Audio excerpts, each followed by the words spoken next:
Hello, I'm Sunny Williams. I'm up here on the International Space Station. So this is Node 2. This is a really cool module. Of course, most of these modules you'll see they have 4 sides and they're put together. That way we could sort of work on a flat plane, either a wall, a floor, another wall, or the ceiling. But you know, again, all you have to do is turn yourself and your reference changes. The reason I'm bringing that up is because this is where 4 out of 6 of us sleep. And so people always ask about sleeping in space. Do you lie down? Are you in a bed? Not really, because it doesn't matter. You don't really have the sensation of lying down. You just sit in your sleeping bag. So here's one sleep station right here. I'm going in right now. You can follow me if you want. So I'm inside. It's sort of like a little phone booth, but it's pretty comfy. I've got a sleeping bag right here that we sleep in, so we don't have sort of like a little bit of a cover. We don't fly all over the place. But you know, you can sleep in any orientation. I have it sleeping, feeling like I'm standing up right now, but like you saw, I'm on the floor. But it doesn't matter if I turn over and I sleep upside down. I can't have it, I don't have any sensation in my head that tells me that I'm upside down, so it really doesn't matter. The sleep station is also like a little office. We've got a computer in here.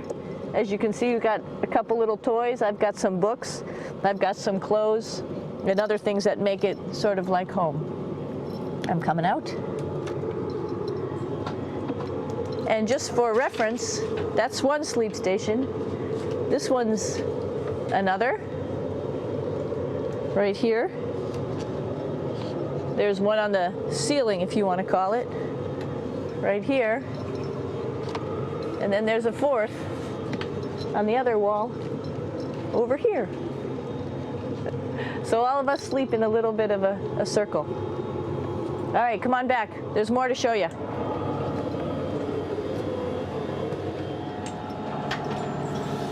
I know that there's some questions about how to use the bathroom and how do you actually live in space like normal, like at home. I mentioned real quickly about getting up in the morning and brushing your teeth and washing your face. Well, how do you do that? Well, here is the bathroom essentially. You get up in the morning and we have a little kit and it has all the essential things that you need, like your toothbrush and toothpaste and brush. See how much better the brush makes my hair look? I'm just joking. It still stands up straight. It doesn't matter where you are. It's always going to stand up straight while you're up in space. A lot of people ask about toothbrush and toothpaste. So, luckily enough, toothpaste, you can do it upside right this way, is sticky, and so it sticks to your toothbrush. No problem. Another cool thing is that water sticks to your toothbrush too.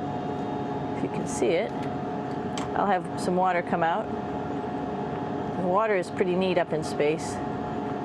It'll stick to your toothbrush and it will make a big bubble, and that's just by surface tension. And then you can drink it.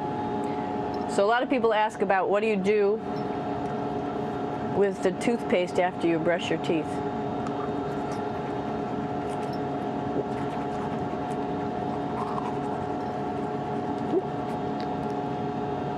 Two options. Swallow it, and it's sort of like mouthwash, but it tastes a little gross. Or you can just spit it out in a paper towel, and then you don't have to worry about it. Swallowing thing I wouldn't recommend at home. I'm only up here for 4 months, so it's not that bad.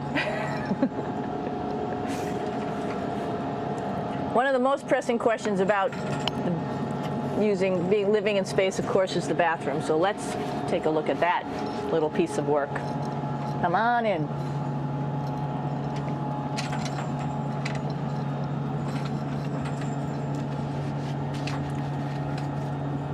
Here we are at the throne. This is awesome. You might see the little You might have noticed the little moon on the outside. This is our orbital outhouse right here.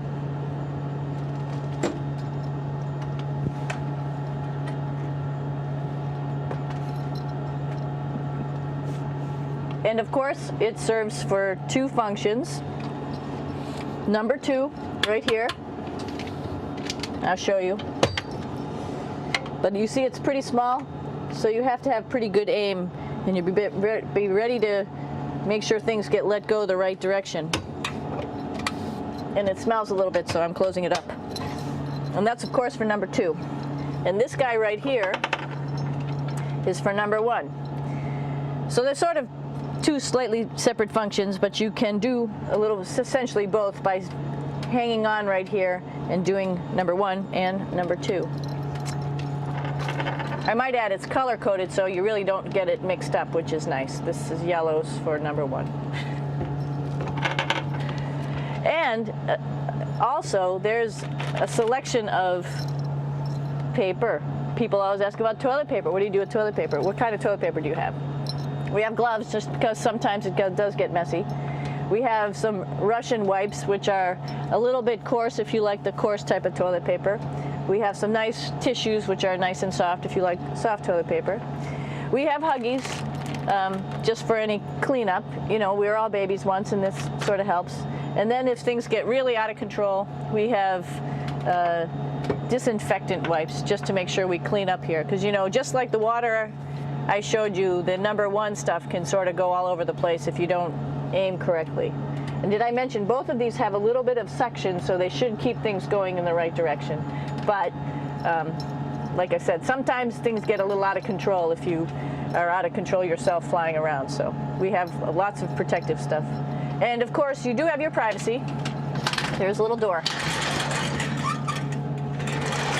so other people know that you're in there. Here's a pretty cool place. This is sort of like in your house where everybody meets in the morning. After you wash your face, brush your teeth, you want to find something for breakfast. And this is our kitchen. You might notice there's all sorts of foods here.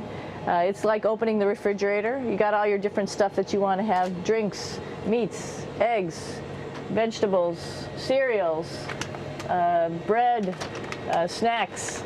And that's a good place. That's where you find all the candy. Side dishes, and then some little power bars just in case. So we have all this type of food. Some of it is dehydrated, and so we have to hydrate it, fill it up with water. Some of it is already made, and then all we have to do is heat it up. So something like this, I'm pulling out barbecued beef brisket.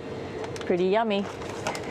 Not only is this food made in the US, but we also have food here from Japan. We've got Russian food. As you can see, all these red containers are filled with food that's from Russia. And then we get some of our specialty stuff, some things that we like, some of our favorite stuff that your family can send up. In fact, I like fluffernutters, and so I got sent up some fluff so I could make my fluffernutter with peanut butter. So you have a lot of food up here, no problems. Now, I'm going to say where we are. So right now, we're in the Japanese laboratory. It's one laboratory out of many here on the International Space Station.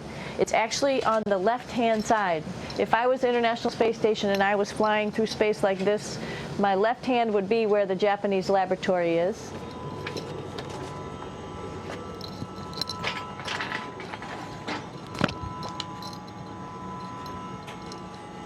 So now again, we're on the right-hand side, all the way on the right of the International Space Station.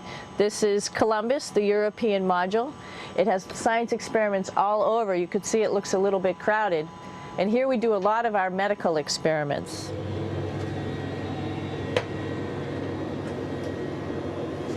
Here we are in the US laboratory.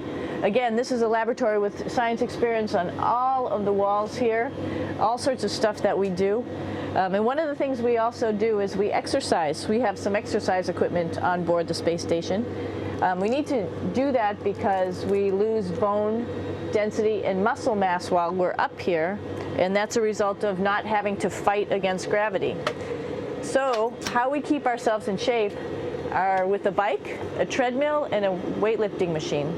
This is the bike. You notice the clip pedals? So all you need to do is actually clip your feet in, and then you can start pedaling.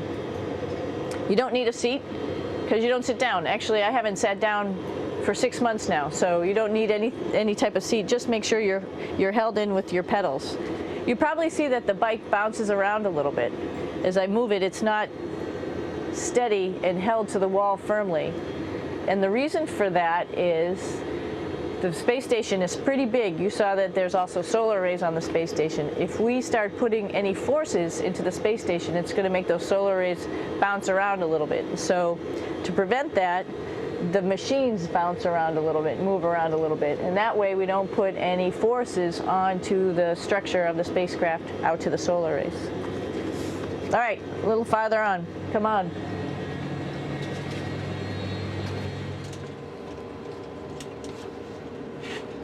I'm here with my two buddies in the airlock.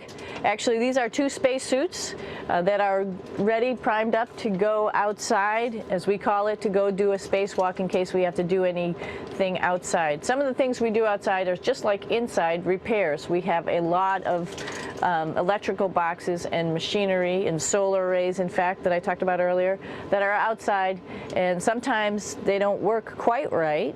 Remember, space is really cold and really hot, and it's also the vacuum of space with no pressure, and so some of the equipment doesn't work well all the time. So we might have to go out and do a spacewalk. Right behind me is actually the hatch that you go out into space, and right now we have it filled up with a couple other spacesuits because we've got 4 of them up here and some of our tools. But right behind here is the hatch in which you actually go right outside into the vacuum of space. The spacesuit is pretty big, as you can see. It's like being a football player. Part of the reason it's so big and bulky is because of this backside, this backpack. It's like going on a hike with a backpack, but the backpack and the suit weighs about 300 pounds. Luckily in space, nothing really weighs anything, so you don't feel that it's so heavy. But we need to have such a big suit because that guy back there is essentially the heart of the spacecraft. I call this actually a spacecraft. It has all the oxygen for you. It has all the carbon dioxide removal system for you. It also has a heating and cooling system to make sure to regulate our body temperatures while we're outside. It also has a computer, so it tells you on a display here if there's anything that's going wrong with the suit, if we're running out of oxygen, if we have too much carbon dioxide, or any type of electrical problem. So it's a pretty awesome little spacecraft, and actually got to go out, use my little spacecraft a couple times, and it worked like a charm. Lucky that it works very nice. You might want to see what the helmet looks like. It's pretty cool too. We don't usually go out like this, so you usually can see when the helmet's open. So you can see what it looks like inside. Somebody's little head would be inside of here. So you can see, you can turn your head all the way around while you're inside of there, but the helmet stays still. So that's determines how far you could see.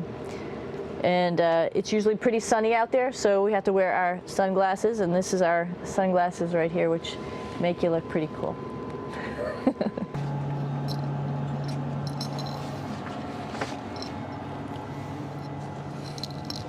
It's like a glass-bottom boat.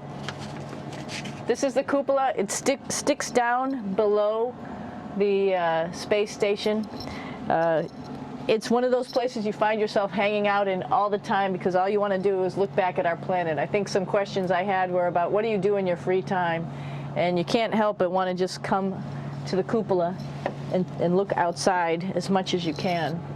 And a lot of folks, I play this game with myself about where we're flying over the Earth. Try to come in here and just guess. After being here for a little while, you can sort of figure it out. You can tell different cloud types over different continents. You can tell different soil types over different continents. So let's see. And then, of course, there's a lot of ocean. So usually we're over the ocean at first glance. I will tell you in just a moment where we are.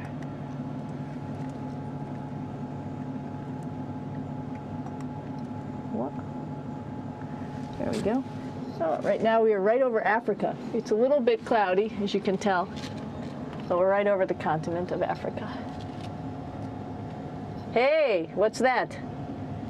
I think that's a Soyuz spacecraft. That's the spacecraft that's taken us home to planet Earth today. Oh my gosh. We might have to go take a look at that. That's pretty cool. It's a little bit smaller than the rest of the spacecraft, the space station, so you'll see if we go there, it'll be a little bit more crammed.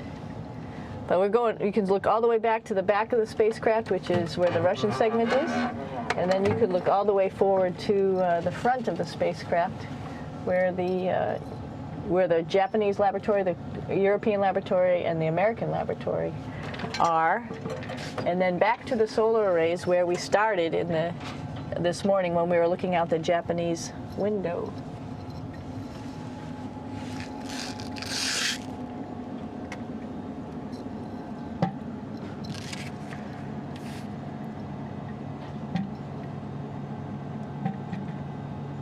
So other questions that were here are, what would you recommend as a job, if so, and to what type of person would want to be an astronaut? I think people who would like to explore, of course people who like math and science, that's what this is all about. We have people in the office who are doctors, teachers, veterinarians, engineers, pilots, so all sorts of people become astronauts, and I think if you see it's just sort of cool, so I think people who like to do a little adventure and like to do cool stuff probably usually become astronauts. Hey, one thing I didn't show you, or I talked about but I didn't show you, was the exercise, another piece of exercise device, which is the advanced resistive exercise, and that's what this is right here. This is ARED, and you could probably see this bar. Let me just do a little bit of maneuvering here. Stand by. You have to set it up just like at any other gym.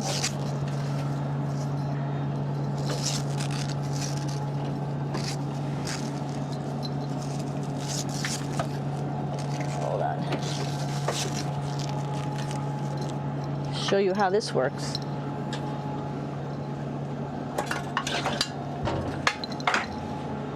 So you can see you can change your attitude just by going from one module to the next, going up from the cupola down here.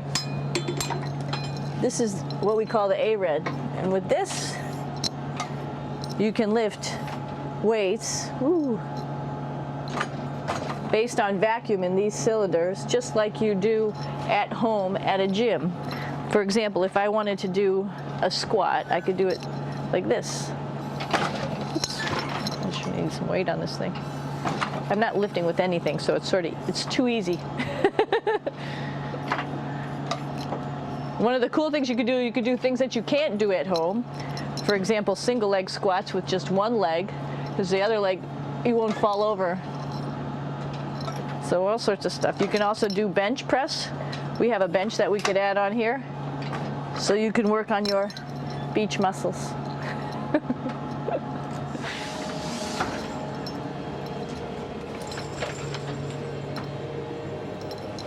Hey, Aki, what are you doing down there? Crashing things. This is one of the cool things about space, too. It sort of looks like there's a big old hole here, but you don't even think twice about it. You can just jump over the hole. Or, if you want, you can go jump into the hole. I'm coming down. Woo!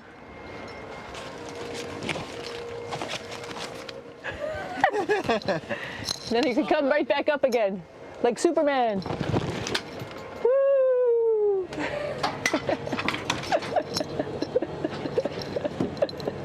We're lucky we have a really cool big space station that you can fly around in. That's actually called the PMM. You might have saw it out the window. It's a big silver canister. What's really great about that is it's essentially our closet in our pantry, or whatever you want to call it. We have extra food down there, we have extra clothes, we actually throw the trash out down there. So it's nice and organized, and we have all of our stuff that we need while we're working in all these other modules all stowed in this location down here. And it's a lot of fun to play in. So we're going into the Russian segment. Be ready. You don't need a passport either.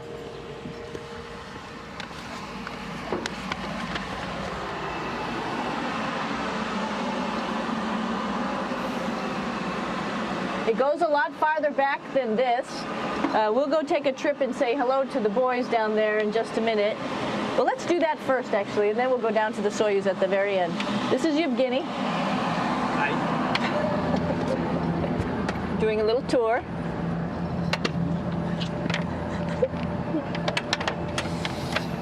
This is the FGB, and what's cool about this module, it is actually the very first piece of the space station that came up in 1998. The space station has been around for about now manned for 12 years, but it's been up in space for about 14 years. And this was the very first. It is like the Russians' PMM. It has a lot of storage, as you can see.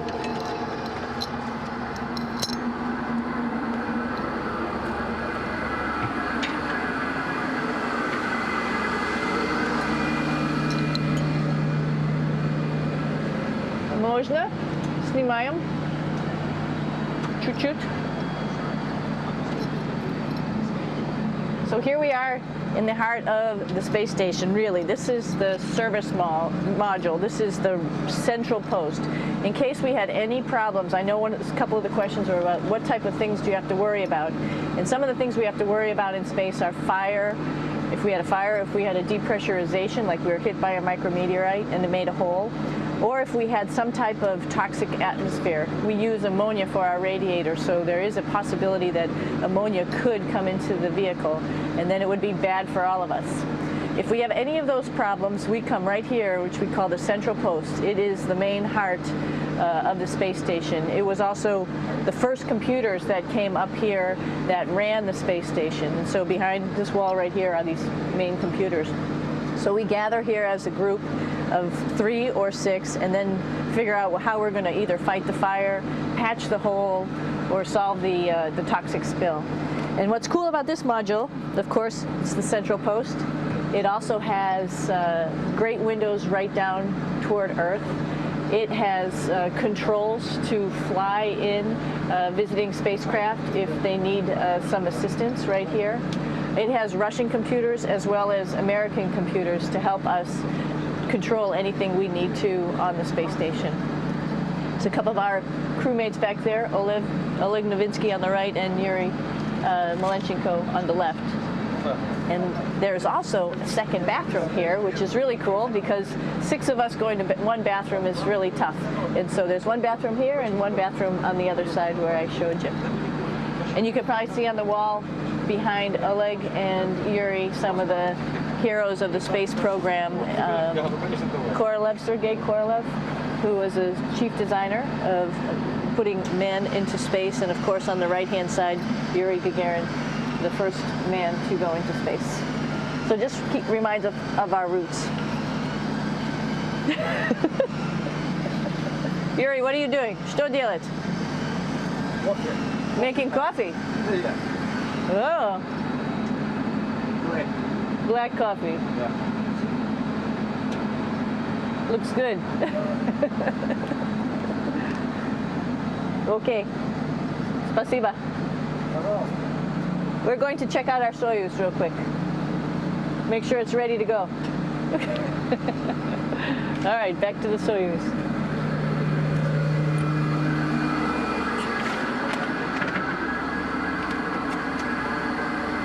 I'm going to stop here just for a quick second. You can see on the Russian spacecraft there's also other modules that stick out, down, and above. Right here is, let's see, I'm trying to be oriented. That's a place where we do spacewalks from for the Russian side. There's Russian spacesuits in here, and also a visiting vehicle which brought fruits and vegetables and becomes a trash container when we undock. Up on this side is also a future place where they're going to do spacewalks from, and connected to it is Kevin's, Oleg's, and Yevgeny's Soyuz spacecraft. And now let's go see ours.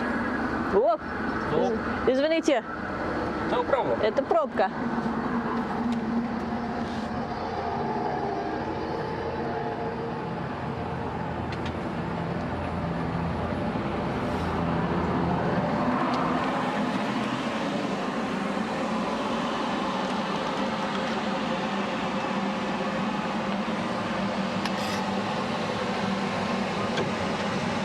Coming down. cone.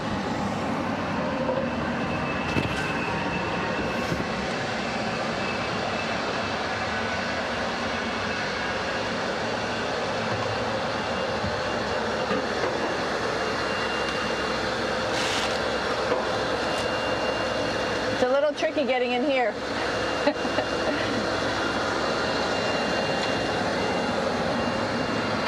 This is the docking probe right here, this big thing. This helps us connect to the spacecraft. This probe actually sticks into this cone, and that's how the spacecraft, our Soyuz, becomes connected to the ISS initially. That is then replaced by clamps, which are around here, that will allow the two spacecraft to be stuck together. And then you can remove the probe and the cone.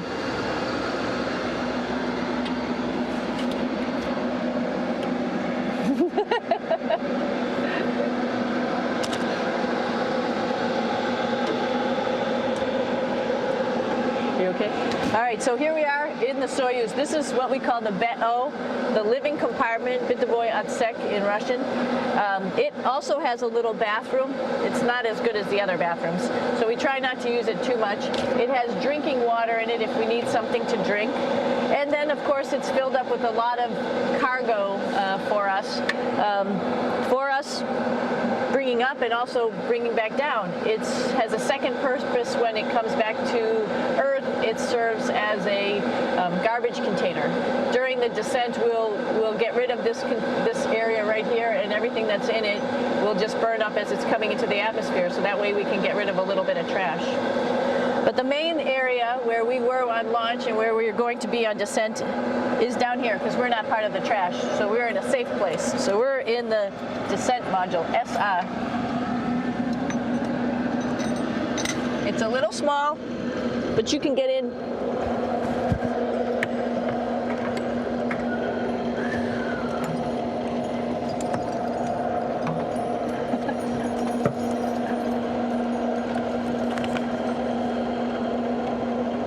Not sure how well you could see in here.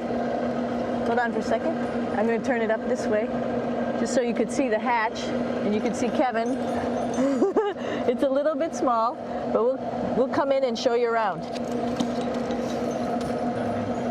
You coming in? Probably not. Okay.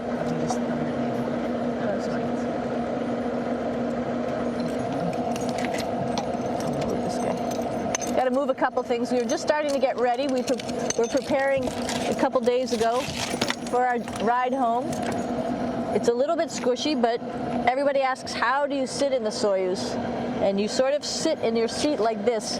The seat is molded to your body, and so you can just sort of squish in here and be pretty relaxed. Everybody has a handmade seat for them. And then, of course, there's a control panel, and that's where we do most of our actions and work right here. There's hand controllers, which you can fly the vehicle with, and there's a stick right here, primarily used for communications when we're trying to talk to the ground. So 3 of us fit in here. Like I said, it's a little squishy, but somehow it seems like we all managed to get in here and fit pretty well, and it's a pretty safe ride home. You're probably wondering, what's all this junk behind us? Well, it's all of our parachute, first of all, and then it's all of our survival gear, just in case we end up landing in some strange place on the planet and nobody's there to rescue us right away. We have all sorts of survival gear with us, keeping us safe in here. So they've pretty much thought of everything. And we'll be home on the planet within the next 12 hours. Pretty shocking.